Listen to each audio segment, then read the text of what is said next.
Halo pemirsa, langsung dari studio IDX Channel Jakarta. Saya David San Oval kembali hadir dalam program Market Review, program yang mengupas isu-isu penggerak pasar modal Indonesia, di mana live streaming kami bisa Anda saksikan di idxchannel.com. Ya pemirsa, kendati telah terjadi akselerasi, kinerja penyerapan anggaran Program Pemulihan Ekonomi Nasional atau PEN masih belum memuaskan. Menteri Koordinator Bidang Perekonomian Erlangga Hartarto mengatakan pencairan anggaran PEN telah mencapai 254,4 triliun rupiah atau 36,6% dari pagu sebesar 695,2 triliun rupiah. Selain memiliki kinerja kurang memuaskan dalam serapan anggaran penanganan COVID-19 dan pemulihan ekonomi nasional, baru-baru ini pemerintah juga menyediakan data yang kurang akurat dalam menghitung persentase penyerapan anggaran. Anggaran kesehatan misalnya, Menteri Koordinator Bidang Perekonomian Erlangga Hartarto menyebut anggaran kesehatan realisasinya sebesar 33,47% atau 18,45 triliun rupiah dari 87,5 triliun rupiah. Padahal jika total alokasi anggaran 87,57 triliun rupiah dengan realisasi 18,45 triliun rupiah, realisasi anggaran PEN hanya terserap kurang lebih di angka 21%. Pemerintah juga tak menyebutkan realisasi pembiayaan korporasi yang dialokasikan sebesar 53,57 triliun rupiah. Sementara itu, program perlindungan sosial hanya menyerap 57,49% atau mencapai 134,4 triliun rupiah dari pagu 203,91 triliun rupiah. Untuk program sektoral, Pemda hanya berhasil menyerap sebesar 49,26% atau 20,53 triliun rupiah. Insentif usaha terserap sebesar 18,43% atau 22,23 triliun rupiah. Kemudian dukungan UMKM terserap 41,34% atau 58,74 triliun rupiah. Erlangga menambahkan potensi penyerapan sampai akhir tahun 2020 akan optimal di angka 100%. Anggaran kesehatan misalnya, dari serapan 87,55 triliun rupiah, diperkirakan realisasinya bisa mencapai 84,02 triliun rupiah. Bagaimana efektivitas serapan anggaran Program Pemulihan Ekonomi Nasional dirasakan di sektor hilir? Apa yang perlu dievaluasi dari serapan anggaran yang cenderung lamban? Simak ulasannya hanya di Market Review.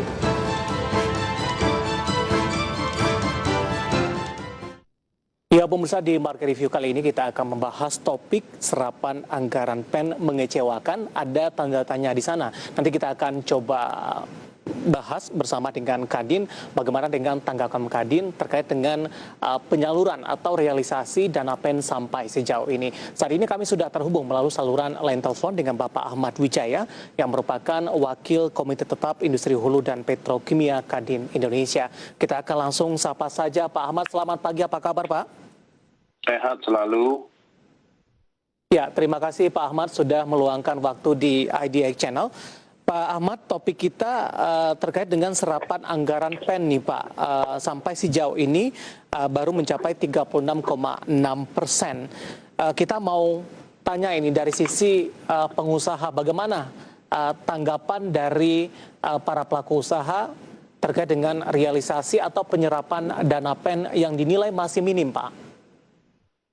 Mungkin nomor satu yang kita harus setujuin sama-sama di dunia usaha dan pemerintah adalah satu, kesehatan itu memang paralel sama ekonomi. Ya. Dan kita lihat bahwa kesehatan sudah harus selalu diutamakan. Dikala kesehatan itu tidak bisa diselesaikan, itu PEN-nya tidak akan efektif. Contoh seperti saat ini protokol kesehatan di seputar kita yang namanya Jakarta ini aja, pemerintah daerah memberikan peluang kepada seluruh polisi untuk menangkap ini, menangkap itu, dan tidak melakukan hal-hal yang secara mekanisme dan implementasi. Di mana-mana kita lihat bahwa setiap negara, dimanapun kita lihat bahwa yang namanya internet kan sudah di mana-mana. Kenapa ini Indonesia yang segitu hebat dan segitu canggihnya kita ini mempunyai kementerian yang disebut Kominfo, kenapa nggak semua dipakai aplikasi untuk memonitor? Dikala memonitor ini dengan posisi aplikasi semua seperti negara-negara tetangga kita, ataupun jangan ngomong sampai ke Australia, tetangga-tetangga kita aja semua sudah pakai aplikasi untuk mengecek kesehatan itu, supaya paralel pemulihan ekonomi nasional akan terus bisa bertumbuh, di mana anggarannya akan diserap. Karena kita memberi peluang kepada para petugas Satgas, petugas gabungan, petugas polisi terutama, diberi peluang untuk menangkap orang. Posisi kalau menangkap orang, orang baru ketakutan, akhirnya memberi kan. Pada saat memberi, itulah menjadi bagian daripada celah. Itu yang perlu kita tertibkan. Kalau aplikasi kita berjalan, contoh seperti kalau ada protokol yang tidak berjalan, yang paralel harus memulihkan ekonomi, begitu ditangkap, aturan harus jalan bahwa KTP kita kan sudah bisa di-scan, KTP kita kan bisa direkod sesuai dengan apa yang ada di chipnya di sana. Kenapa kita nggak foto aja dengan KTP tersebut, kemudian alamatnya dikirim surat penalti untuk bayar ke kas negara? Itu kan namanya mekanisme untuk supaya orang taat pada aturan, bukan pada orangnya atau petugasnya. Itu yang mungkin dari dunia usaha melihat kondisi seperti ini. Sehingga pemulihan ekonomi nasional itu akan paralel, di mana pemerintah memberikan stimulus-stimulus itu ke UMKM, kemanapun itu akan terus berjalan kalau protokol kesehatannya didahulukan. Kalau nggak akan terus menjangkit kan. Wabah ini akan terus menjangkit. Nah, ini yang menjadi bagian daripada pemerintah harus merubah mekanisme protokol kesehatan yang harus bersifat secara aplikasi ataupun web lah, ataupun yang paling gampang bahasanya adalah internetan lah. Karena di seluruh dunia sudah memakai aplikasi, dimanapun implementasi protokol ini nggak bisa dengan manusia, dengan ketakutan manusia, itu harus takut dengan aturan, Pak.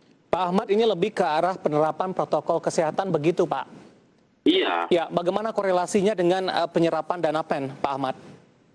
Karena kalau memang ada daerah-daerah tertentu yang mesti diberikan pemulihan ekonomi dengan stimulus-stimulus yang jalan, ini juga antar pusat dengan daerah yang disebut struktural konstitusi kita itu kan dari presiden ke menteri, menteri ke gubernur, gubernur ke wali kota, sampai ke bawah ke bupati dan camat dan lain sebagainya. Nah, ini integrasinya tidak berjalan. Sehingga apa yang disebut stimulus presiden yang dikoordinir oleh Menko itu harus benar-benar sinkron. Kalau tidak, artinya semua orang mempunyai paket sendiri-sendiri. Kalau stimulusnya mau dijalankan untuk pemulihan ekonomi bersama, ya udah, kita tentuin dulu sektor yang mana yang harus kita betul-betul pulihkan. Yang disebut pembiayaannya supaya diserap betul, bukan hanya 36,6% posisinya. Karena kondisi sekarang di mana-mana kalau mau dikasihkan, ada yang belum siap, ada yang begini. Jadi kita ini harus menentukan dulu topik yang mau diberesin itu apa, industrinya apa dulu.